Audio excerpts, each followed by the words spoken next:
What's going on, everybody? This is Space City Manny here, coming at y'all with another. Oh, let's lose that.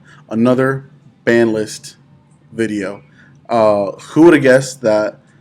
Back to back, or basically back to back, Konami was going to drop two ban lists on us. For their two premier formats. For the two premier TCG formats. Whatever. The point is, y'all can see right now the first thing that they hit. A lot of people said they saw this coming. I'm going to be honest. I did not expect this to happen. I like Cash as a deck. I think it's a very interesting deck. Also, pardon the peaks and everything on the mic. I'm using this tiny mic, and I don't know exactly what the levels are. But a lot of people expected this to happen. I knew it was a possibility, but honestly, I didn't think Konami was going to do this because, well, simply for the fact that the deck does nothing now. Like, what is Kashtira as a deck? It's nothing. It's a rank 7 spam deck, but really, like, what rank 7s are there that you want to make other than a Rise Heart? None, like, whatsoever, At least you could make the argument if Mind Hacker was in the format, you'd be going for, like, a Mind Hacker Turbo, disrupt your opponent's extra deck, and then play with the disruption that Fenrir provides you, but you can't do that because we don't have Mind Hacker. Oh, also lock zones with Shangri-Ira, but the deck is just basically dead. Also, at the same time, I'm amazed Eradicator isn't on here. Eradicator should be gone. I feel like that card was more determinative in that YCS a couple months ago, or was it Nats? It was more determinative in high levels of gameplay than a Rise Heart ever was. Like, this is a card that a Book of Moon solved. Played really hard into talents. Imperm solved this card going second. So it wasn't that bad. That's my opinion. Might be a hot take or whatever, but I think a Rise Heart should have stayed. I think Mind Hacker should have stayed. I think Mind Hacker was healthy for the game because it changed the way that you had to play your extra deck. Maybe both of them together in one format wasn't the right answer, but that's the way I feel about it. So yeah, Caches as a deck is basically dead. It's a decent engine for spamming out bodies, Fenrir, you're still going to go burr, but the deck's dead. Prove me wrong. If you don't think it's dead, I'd love to see a list that actually does stuff in this current meta without a Rise Heart, or I guess the meta that we're moving towards. All right, let's see what's next. Here we go. Sorry for how slow it is. Okay, we had to see this coming. So, oh man. So limits. I'm a little disappointed, first of all, that I don't. It's only two cards: Chaos Space and Magnamut, whatever. Yeah, I don't know what to say. Okay, so they hit Dragon Link. That's crazy. Who would have seen that coming? No, of course they were going to hit Dragon Link. The deck's too consistent. This deck gets knocked down every 6 months, it seems, Since 2019, since Rocket Structure decks come out, the deck has been playable in some capacity, and it always finds its way to the top tables of competitive play. Because the deck is just wildly consistent, and Konami will not stop printing good cards that say Dragon on them. They try to solve this with Worms for a while, They're dragons that aren't dragons, so they don't mix with your dragons. But yeah, Chaos Space probably needed to get hit sooner. Chaos Space is a card that is as powerful as the cards around it are, It's a consistency card that comes out of -1, but then it makes up for that -1 later in your combo. And basically, like, for the longest time, okay, Chaos Space has almost exclusively been used for White Dragon Wyver Burster and Black Dragon Collapse Serpent. Two cards that, half a decade ago, however long ago, Konami decided these cards are too powerful to have more than one copy apiece in your deck. They're decent cards. They're not insane, but when they're consistent, they're a problem. And then what did they do in 2020? They printed a card that made them wildly consistent. And not only that, allowed you to only play like one individual copy of them, and they still recycle themselves. And then you draw, So Chaos Space is wild. Resolving it ensures that your baby dragon is always a starter. And yeah, I see why they put it to 1. It kind of had to be at 1. It's crazy. Though, only good thing about this is if you were lucky enough to pull a single Collector's Rare Chaos Space like I did, that third of a playset just became a playset. So Congrats. And then Magnum, let's talk about this. It's a consistency card. They didn't hit any other Bastille. This is the only Bastille that, well, I'm going to say it doesn't do anything. Like it doesn't, what do you call it? How do you say it?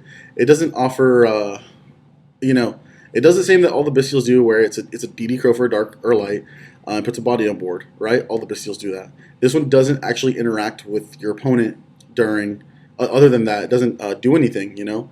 It doesn't generate advantage till the end of the turn, but the problem was there's so many lights and darks in the format. You go second, you drop it, you get a monster, plus you get that +1, you know? It made Dragon Link wildly consistent. It made Branded wildly consistent. Well, you know, the Branded players that dare to play this card. So I can see why they put it to 1. Now, let's talk about let's read between the lines. The empty space here. There is no Eradicator Epidemic Virus. I get that a lot of the decks that were playing it were still only playing it at 1. Still, I would have liked to see that card gone.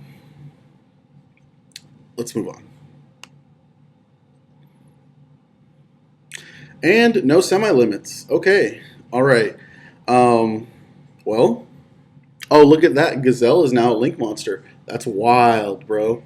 And Herald of Orange lights at 3. Understandable. Okay, well, let's get talking.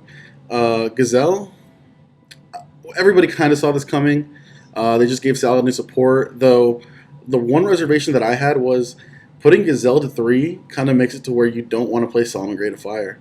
So, I'm playing Salads in main event for YCS Cancun tomorrow, and if this ban list was in effect by tomorrow, I would just drop my Solomon Grade of Fire and play more Gazelle. Solomon Grade of Fire not only locks you into fire, it plays really hard into a Droll.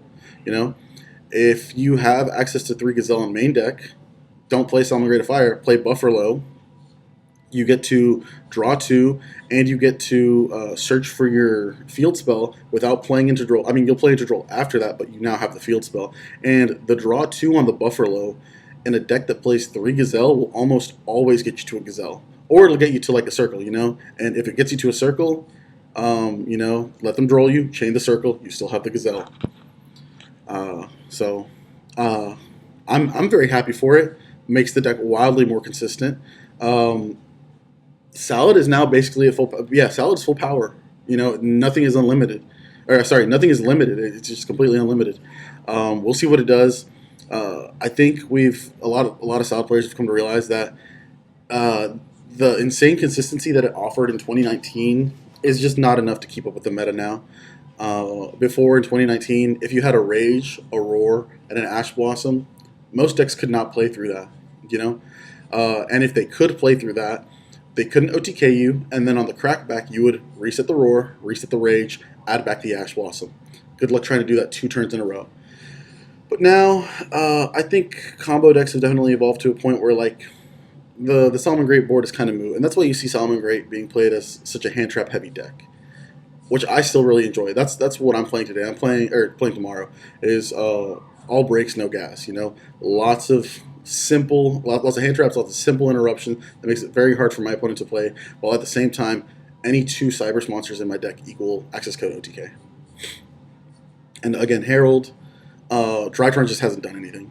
It just hasn't done anything in so long. Now that, you know, it was very powerful in Tier Limit. Sorry, the name was escaping me for a second. In Tier Limit, Tier Limit's not doing anything really. I mean, you see some rogue Tier Limit come in and out here every now and then, but with all the Millers banned or limited to 1, Herald's just not that important anymore. It's not that powerful. It'll be interesting to see what people manage to do with it moving forward, but that's it. And again, let's talk about some of the stuff that we wanted to come off but didn't come off. As always, if y'all know me, Masterpiece. Give me Masterpiece. I want Masterpiece.